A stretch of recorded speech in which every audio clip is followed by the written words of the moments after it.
I love being Eurasian, and I feel like I have like a special connection. Like, don't you Same, feel actually, that? Yeah, with like all It's Eurasians, like I feel like I'm like somehow your sister from you know like what I distance. mean? It's Hey guys, so today I'm here with Madi Ross. hello. We actually shot, I want to say like 2 years ago. Yeah, we shot 2 years ago in New York. It was almost 2 years ago. Yeah, that was crazy. And it was actually really nice that time. I know. I'm going to link it below, but it was like during sunset. It was so fun. Yeah, so you were born in Vancouver, right? Yeah, so I was born and raised in Vancouver, Canada. My mom is Chinese and my dad is from Australia. Yeah. But my mom was born in Vancouver actually, and then my papa and gong gong, my grandparents, they are from a place called Toi San in Canton province. Oh, okay. So, yeah, but then they immigrated to Canada like after the war and all that. So your parents met in Canada, or? Yeah, so my dad was born in Australia, but then when he was 10, his family moved to Vancouver, and then like, oh my god, it's so funny. My grandpa, of course, like my mom's dad, of course, had like a Chinese restaurant, like so typical. Oh my gosh. And then my dad was like a customer, and my mom was like a waitress, and then they like. That's so sweet. Like I feel like he like thought she was like hot or whatever. And then, ew, it's so gross. But they have like really different like professions, right? Your mom. Yeah, so my mom is a scientist. Yeah, I remember. Yeah, my mom is a chemist. So, well, chemist in Hong Kong or like in the UK, that means like a pharmacist, but like in North America, chemist is like you do chemistry, like you work in a lab. Wow. Yeah, but now my mom teaches at high school. Oh, okay. And she does like lab work and stuff. So yeah. she's like super, like we're so different because my mom is like not like nerdy, like I love her, but like I'm not good at science and that type of stuff. Like I remember I took chemistry in grade 11, like, and I dropped out. I was like, I can't do this. I literally dropped out after 1 month. I was like, I'm sorry, but I can't lie to myself. But growing up, you were super like tomboy or like doing a lot of like nature stuff, yeah, right? With, like, you know what? Your older brother. So I grew up on the North Shore in Vancouver, and so that's like all mountains. Like I literally grew up on like the base of a mountain, and like our neighbors were like our two best friends. Like my brother's a year older than me, and then our neighbors, one was my brother's age and the other one was 2 years older, and we were like best friends, and we were like always outside because my house was across the street from a forest, and so we were just like literally, like, I was such a tomboy. Like we were outside, we were playing manhunt, like we were just like in the forest, like playing rugby, like just random stuff. Like I was such a boy. But what were you into like subjects wise? Okay, so when I was like younger, I was definitely like super, like I was into like extreme like kind of sports. It's weird because I was a girl, but that was also like a boy because I just grew up with like boys. So I loved like Barbies and stuff like that. But then if I played Barbies, I'd have to play them by myself. So then I was like the worst. I converted my brother to play Barbies. Oh my god, really? Yeah, see, my brother's older, so it didn't really fly. That's so true. I feel like when they're younger, you can kind of like coerce them. I like put on a dress and everything. Looking back, I'm oh like, my god. Yeah, my brother was like not about that life. So when I was younger, yeah, I was into like stuff like sports and like I was into gymnastics when I was a kid, and then my brother and I did kung fu when we were a kid. Like we did like martial arts, which is like it's like very like Chinese, but I loved it. I actually kind of want to get back into it. I can see you doing it. I seriously like want to like get back into kung fu. Like teach it. Oh my god, yeah, maybe. Actually, I would probably have to train for like 20 years in like a monastery if I wanted to teach kung fu, but yeah, I like am into that type of stuff. How about like subjects? Like at school? Yeah. I mean, I loved like PE. Like I loved gym class. I also liked, you know what I wasn't really into though, which is kind of weird. I like didn't really like art class for some reason. Oh, really? I don't know why. Or maybe especially in high school, because like when you're actually being graded and having, I remember. I wasn't even into it either. I remember in grade 8 we had to do this thing, and it was like this drawing and doing like vanishing points, and I was like, this is so hard. Like this is like not my thing. Like it was fun sometimes, but I wasn't that into it. I liked like English class, I think. I feel like I was good at that. I was horrible at math, like awful. I was so bad at math. I remember in grade 11, yeah, in grade 11 I actually failed by 1%, and I had to redo it in grade 12 with like, everyone was like a year younger than me. Were your parents like pushing you in any way, like academically or like sports? No, I think that's one thing like you would think as like having like an Asian mom and stuff, like they'd be really pushy, but they actually were super chill about it. Yeah. Which is really surprising. Like they were really chill about it. Like obviously they wanted us to do well, but it wasn't like they were like checking up, like, you know, and like really strict. Like they kind of just let us like do it, you know. I think because my brother struggled a little bit in school, like he was a little bit naughty, but like, so for me, I was just like the Like I was, yeah, I was like innocent. So I was always responsible though. So it's like they kind of just like trusted me, and that's still kind of my relationship with my parents now. It's like that's really they like good. trust me. Yeah.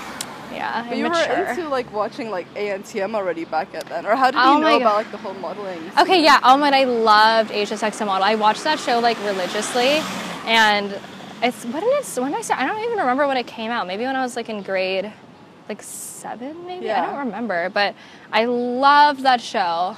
And I loved watching, oh my gosh, like Extreme Makeover Home Edition. Did you ever watch that? Oh my god, Ty, like the guy, like I thought he was like cute. The guy that was like the host. He's totally like, yeah, he's way older than me. You wanted to start modeling when you're like 15, 16, yeah, it was actually when I was 16. Like I remember I got with a talent agency first when I was 14, like an acting agency. Oh, okay. And I went to like a few auditions and stuff. So you wanted but, like, to do acting initially before modeling, or both kind of at the same time? I think like because I was like, oh, I'm like not tall enough to be a model. Like I'll just get into acting and that's like easier. But like, so I got with this agency and they were like, oh, like that's so great. Like you have a great look, blah, blah, blah. But then they were like, well, you should like take like acting classes and stuff. And for me, I was kind of like, oh, well, like I'm in school. And also I was like, I don't want to like spend money on that. Like I know, so I just like never did. And they were like, oh, you're not like dedicated. And I was like, okay. Like I was like so young, you know what I mean? Like I don't have money for that. So I was like with this talent agency when I was 14. I just didn't really know anything about the industry. And I went to like a few auditions just for commercials, but I never booked anything. And then at the end of that year, they ended up closing down actually. So I was like, oh, like, and then I was like, well, my thing is like, maybe I should just try a modeling agency because like, I feel like it's easier because like with acting, it's like they want you to have training and like all this stuff. And I was just like, I'm not, like, I don't want to take classes and stuff like that. Like, I just don't really have the time or money and I'm a child, like I'm like in high school. So I ended up just like applying online to some agencies and a few of them got back to me. 2 of them said I was too short and another one was like, yeah, like I'd love to sign you. Like I feel like blah, blah. And then, so I ended up signing with this one agency and just doing some like small stuff. And then she was like, oh, like I want you to meet this scout. Like she does a lot of placements like in Asia and stuff. And at that time, like I didn't even know there was modeling in Asia. Like I was like, oh, what? Like I didn't know that was a thing. And then I ended up like, so I was 16 at the time. Then like I was in grade 11 at the time. So then I ended up getting a contract for modeling in Hong Kong. And so I was like, oh, like that's so like random, like modeling in Hong Kong. Like I don't know, like I just didn't know that was a thing. Your mom was kind of skeptical, right? Oh my god, my mom was so skeptical. My mom thought I was going to be like kidnapped and sold into child trafficking, like sex trafficking. So my mom came with me on my first trip to Hong Kong when I was 16. Oh wow. It was like the summer before grade 12, and it was so fun when I was here and I worked so much and then my mom was comfortable after. She was like, okay, like it's like actually like legit. And then one of the big things that you did in Bangkok was like that music video, right? Oh my gosh, yeah, it's so weird. Like, so that was like after so it was like right when I graduated grade 12, I was supposed to be going to Bangkok for a contract, like at the end of the summer, because I was at home working at Cactus Club, which is like, if you're from Vancouver, like you'll know it's like this restaurant. And I was like a hostess. It was really fun. But anyway, so I was supposed to be going to Bangkok at the end of the summer to do a modeling contract. And then I ended up booking this job it was like a Nivea commercial. And I had to fly. Yeah, I was like, oh my God, I was so excited because I had been on options so many times and never booked it. And so I finally booked one and I went to Bangkok and did this commercial. And then like on the side, it was kind of like, my agent there was like, oh, like there's like this other job, like I think it'd be good for you to do some like music video. And we didn't even tell my mother agent, and my mother agent was actually really pissed off about it after.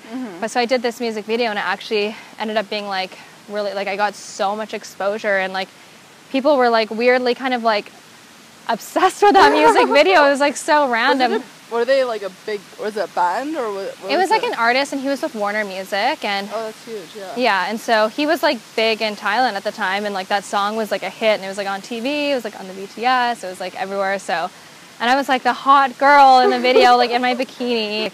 Were you comfortable back then, like wearing like bikinis?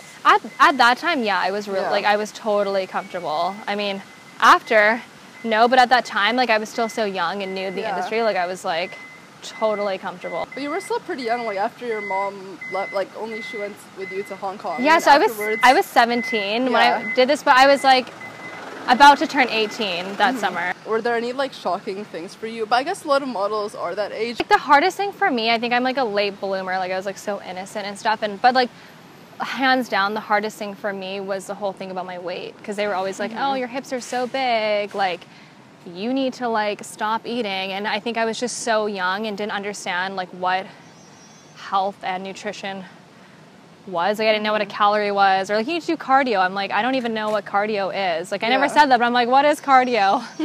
And I really lost myself because I was just like freaking out, like holy crap, I'm fat, I guess. I was like, wow, I guess I'm like obese, like apparently, like according to them. And like I started just, oh my God, it was like such a downward spiral from that. Like I started getting like major stress and anxiety. I was like, everything I ate, I was like calorie counting and just like, I don't know, I really like lost myself, and I developed a lot of stomach problems. I was anorexic. Wow. Like it was just horrible. And I feel like because I was so young and didn't, like everyone else around me was not healthy either, you know? So it's not like everyone else is healthy and then I'm this one weirdo doing this stuff. It's like everyone was kind of doing it. So I was like, oh, I guess this is normal. This is what I need to do to be a model. Yeah. And my agents were like totally encouraging me to be unhealthy. And did your parents know about this back then? Kind of, yeah. They definitely like weren't like happy about it. Like they kind of knew, but then I think they also didn't really know what to do either, because I probably at the time was like, no, I'm fine. Like I know what I'm doing or whatever. Like they weren't there, but I think they just didn't really know what to do. And they were like so far away, you know? So they were definitely worried, but they just were not really sure like what was going on. Yeah. And was it scary at that age, like the prevalence of like drugs or certain things that like make you skinny, or like the whole partying lifestyle? Like I definitely was going out and like drinking and stuff and partying, but I never did drugs though. You know what's so weird actually back then? No one even offered me. I think because I was just such a little baby, like, because I remember later talking back to it, like about certain nights out, like my friends were like, oh my God, yeah, they were so high. I'm like, really? Like I had no idea. No one offered me like anything. Like I think because I was such a little baby, and I'm actually kind of glad. I feel like those people like respected that, because I was just like so young. They didn't want to like corrupt my mind. So I mean, I was just like drinking. And then afterwards you modeled in a few other countries in Asia, right? Did they just like send you around for a few months just to test out markets, or? Yeah, totally. So after Bangkok I went to Tokyo, and Tokyo, it's weird because like I actually went back to Tokyo 2 months ago for a holiday, and I had so much fun and it was amazing. But when I was there for 6 months and I hated it. Like I just absolutely hated it. And it was like not because I hate Japan. It was just like I was super unhealthy and sick when I was there. Like I just didn't have a lot of friends. And also back then, like now I feel like I know so much about Japanese culture, and I'm like, oh my God, it's so cool. I love Japanese food and stuff. But like back then I was so young and came from Canada. Like I didn't know anything about Japan, you know what I mean? Like I didn't. So this time when I went back, I thought everything was so cool. Whereas then I just felt like, I was like, what the hell? I can't communicate. Like I couldn't get a SIM card for my phone, because back then like Tokyo was, or Japan was on a different frequency. So you couldn't get a SIM card and stuff. Like I felt like I was on a different planet. Actually, how did you get back that healthy lifestyle? It definitely took like a while. Like I would say only in the past like 2 years I actually am like myself again, which is crazy, because that's like, you know, almost like 6 years of being unhealthy. But so even though like my anorexia and like the major unhealthiness was only for like a few months, it really impacted me long term. Like it's crazy. Like you would never think, but I just had like chronic stomach issues for like 6 years. Like I literally was bloated every day. I always had a stomach ache. Like I would just like, then I was like, oh my gosh, am I gluten intolerant? Like I tried all these diets, like not for weight loss, but just to feel better. Like I like was going to the hospital. I got like a freaking colonoscopy, endoscopy. Like I was taking so much different medication. Like I had a parasite. Like it was just like, my health was all, like I literally spent probably like $20,000 like trying to figure out my health, which is like crazy. Because now I just feel so healthy in myself, but it's because I kind of just like, I realized in the end, like, because I always thought it was a physical problem. I'm like, I need to figure out like what's going on. Like I have something, like I know I have something, but now I realize I think a lot of it was just chronic stress, because like you know, like your gut and your brain are like so closely linked. And so I didn't realize that then. Probably just would have helped to take a vacation, do some yoga, and say F you to modeling. But was the stress mostly from like forcing yourself to constantly be a certain way, or was it also just like not knowing when's your next job? Or no, I feel like for me, I was so successful, but I wasn't happy because I felt like I couldn't be myself, and all my agents were so mean to me. Like I'm not with any of them anymore, but they were all like, they would like bully me, and then I just felt like so powerless. Like I felt like I was a little kid and they were the parents or whatever because they're older, and I just felt like they had all the control. Like I didn't have a say. Like I really let them kind of just like dictate me and like my life. And even just like in Asia, like how they want you to be pale, like I felt, you know, because I have freckles naturally, so it's like whenever I go to a job, they're like putting all this like makeup on my face. Like I just never felt like myself, and I didn't feel like, and I felt like I was always like trying to be a model. Like I had a big I always felt like I didn't look like a model. I just wasn't happy with my body. Like I felt like I was always just trying to like be someone, whereas like now I am like fully myself, and I am so much happier. That's so good. You know what I mean? Like now I'm just like, if a client doesn't like me or an agency doesn't like me, like that's okay, because you can't please everyone.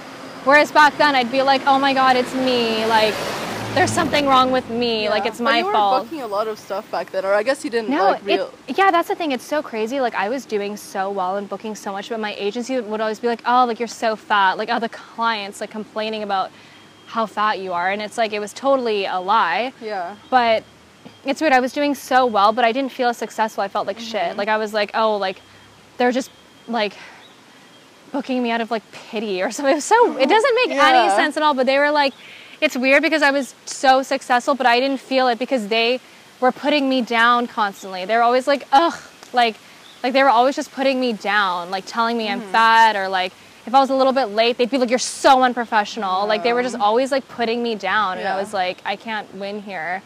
It was just, I don't know, it was so weird. I'm like, I don't know how people can do that to like young girls. It's so fucked up. And you grew such a thick skin from that. I guess you're like, now you're like, way, to deal with it. I did, but in a way now, like I kind of just let that all go. And I actually feel like now, like my energy is different. So I think also back then my energy was different. Like I was kind of like, oh, like, and like now I just think my vibe is different. So I actually think people treat me differently now. And I don't know if it's because they're different or because I'm different now.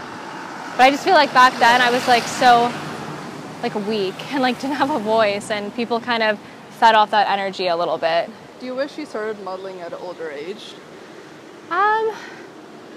Like, I don't know. It's hard to say because I feel like modeling it's been such a big part of my life and has brought me so much happiness and so many amazing opportunities. But what I do wish is that, I don't know, maybe if I had started later, like I would have been able to handle it better. But I don't know. It's hard to say.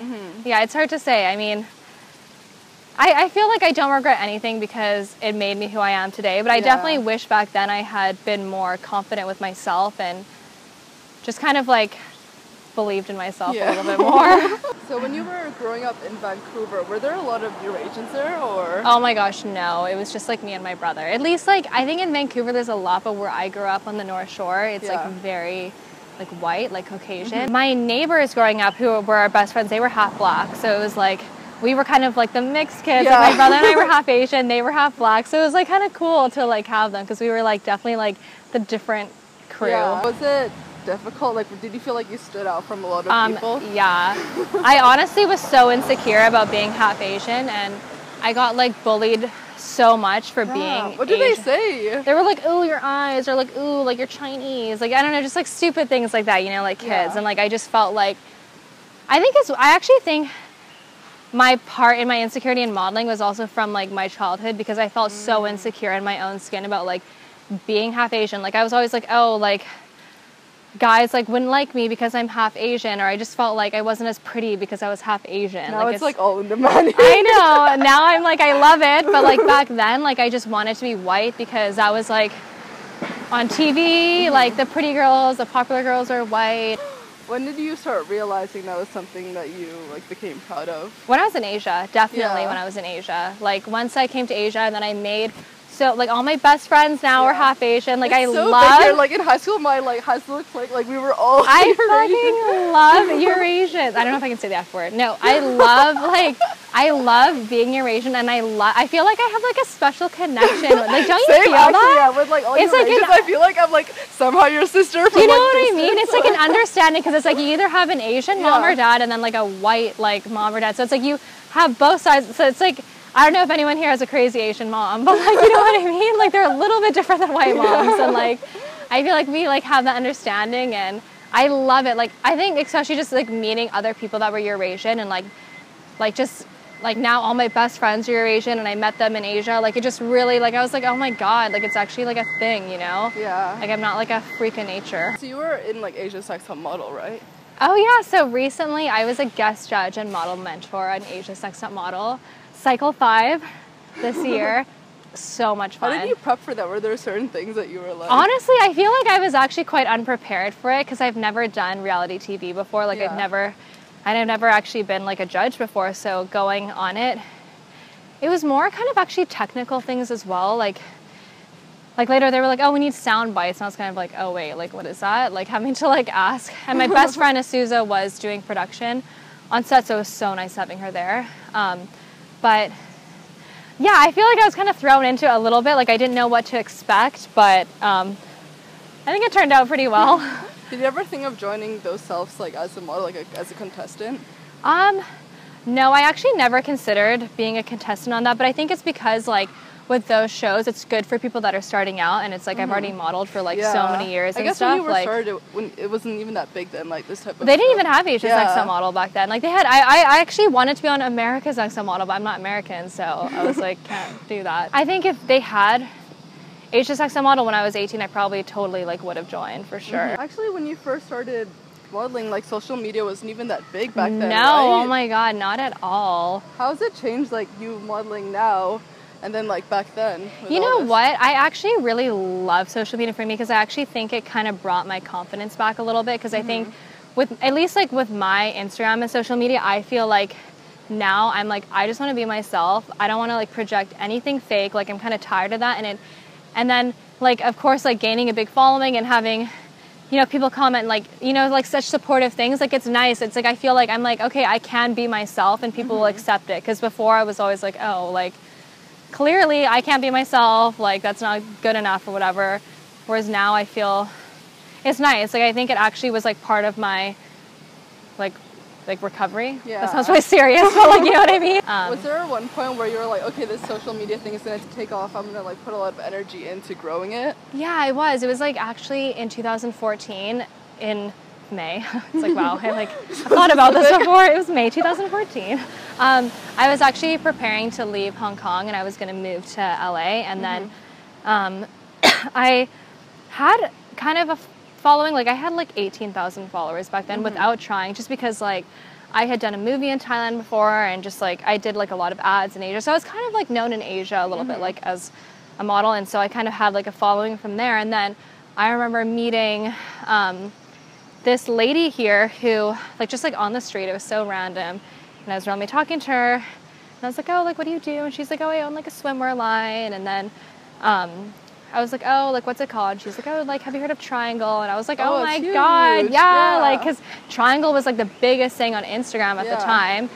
You know, like, everyone wanted to be, like, featured on their Instagram or whatever. And then we were kind of talking. She's like, oh, I'll totally, like, give you some bikinis. And I was like, oh my gosh, like, and I actually had a trip coming up to the Philippines where I was doing a shoot, and I was like, I'm totally bringing those bikinis. I'm going to shoot them there. So, like, me and this photographer, Nico Santos, he's amazing. We went and shot these bikinis and posted them, and, like, it would, like, got so many, like, likes or whatever, and, like, was like, it was just, like, after that I was kind of like, hey, this is totally a thing. Like, it was kind of like, because, like, I'd never been sponsored something before, but then I was like, hey, this is definitely, like, a thing, you know?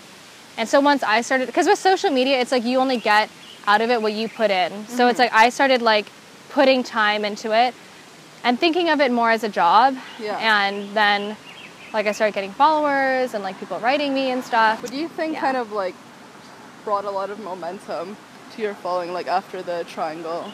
I think, like, I mean, I actually never even got reposted on the Triangle page, but like it was more like after that I started taking it seriously. Like I started being like, oh, like I want to totally shoot and like create content for Instagram. Like I was kind of using it as a platform. And before that I was like posting like freaking photos of my lunch or me and my friends. Like, you know what I mean? After that I was like, oh, like this is like actually a thing. Like I should totally be serious about this because I feel like there's a lot of potential here.